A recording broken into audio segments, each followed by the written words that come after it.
Yeah, well, last couple of Scared Over Us podcasts have been difficult, frustrating things we've done that have looked at what can only best be described as a devastating end to the 2024 season for the Badger football team.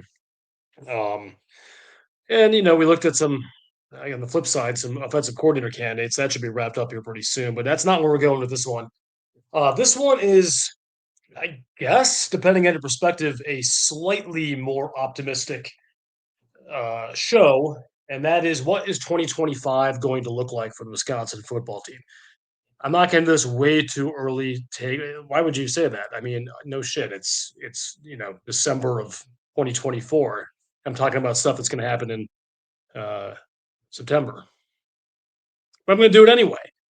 Anyway, thanks for jumping on, and as I have reminded people, please subscribe if you like this. Actually, please subscribe if you don't. I mean, whatever. I'm not sure what your standards are for subscribing, but it helps a lot. Um, you know, we got like Panamanian 9-year-old drum solo videos that are going hotter than this sometimes. Though the last couple have popped pretty well, so I appreciate your support. Anyway, so 2025, we're going to have a new offensive coordinator in the fold. Whether we're going or heading to Tulane or Gino Gaduling, and we don't know exactly for sure right now as of the broadcast recording time who this is going to be, but it ain't Phil Longo.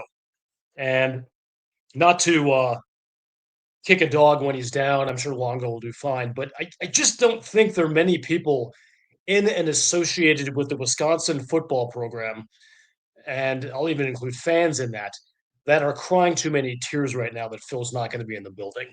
Okay, I'll leave it at that. I think that is a marriage that was sour from the beginning. I think there's some stuff that happened a different way. He would have been gone after 23, but it didn't. And here we go. Anyway, we're gonna have a new sheriff in town, and it's going to be a system that almost certainly will not be air raid, although it's possible there'll be some variation of the air raid. But I think we're going to have a very run heavy uh, style offense. Um, there are three ways this could go. I mean, obviously, with nuance as our friend, there are infinite numbers of ways this could go, but there are three basic ways. And I'm going to preface this by saying that I've hit this on my Twitter account probably more than I've talked about Jake Ferguson. The 2025 Wisconsin schedule is absolutely devastatingly difficult. Okay. It's just horrendous. Road Bama, road Oregon, road Michigan, home Ohio State. It's not great. Even the gimme games are like home Iowa, things like that. If that's their gimme, Miami of Ohio, although they're pretty damn good this year. But it's going to be a challenging slate. We'll leave it at that. So obviously, I'm not expecting you're not going to have some crazy best case scenario where this is a college football playoff champion. We're not going to. We're speaking in the real world now. This is a team that just lost to Minnesota. The team that lost to Minnesota, Nebraska, and Iowa by a combined like 57 or more points. It's just horrendous and hellish and horrible. But let's start this with the best case scenario. Okay. Best case 2025. We bring a ringer in as offensive coordinator. I'm not sure who it's going to be. Let's just say Marion from UNLV. Who knows? And we bring in a new defensive coordinator, and Trussell is reassigned to co-defensive coordinator, no longer calling plays. We hit some home runs in the portal. We keep the class together. There's someone calling plays for the Badgers who is connecting with his offense. The quarterback is competent in running that offense. With all due respect to Braden Locke, at times it wasn't happening this year for him. And so the injuries stay away. Under this scenario, there is a best case where Wisconsin could be an 8 or 9 win team. And that sounds crazy right now, given the schedule. But if all things click, the coaching staff comes together, there's no divisive elements in the room like there was between Fickle and Longo. This is not a breaking news thing I'm giving you. That was a fact.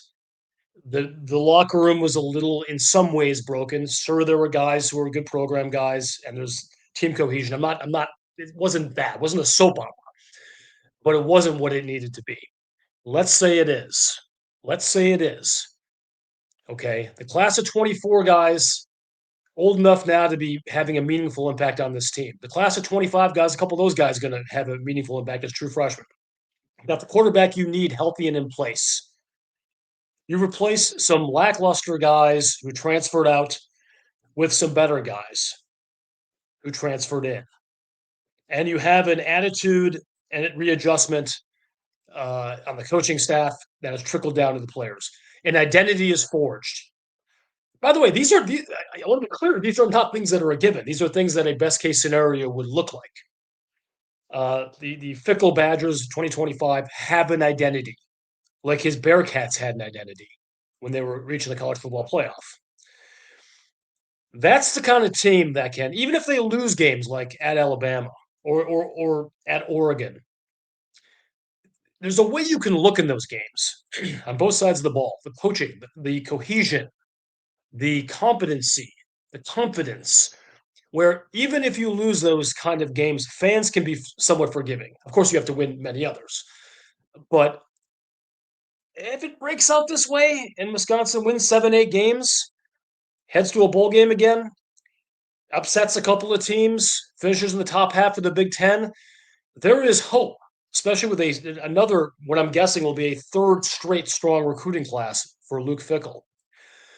It's not insane to think there's a best case scenario where a year from now, we're looking at a Florida bowl game, solid, the kind of stuff that in most years that Chris or Bielema would go to,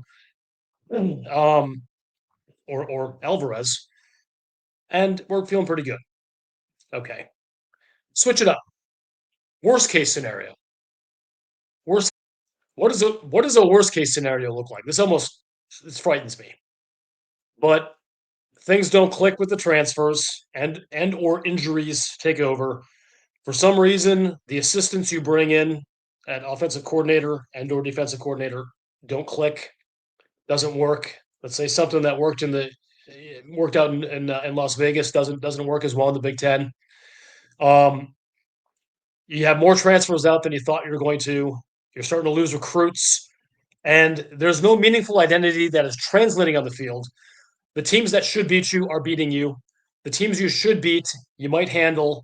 The teams that could go either way, including rival games like Minnesota, Iowa, Nebraska, those kind of games are going the wrong way again.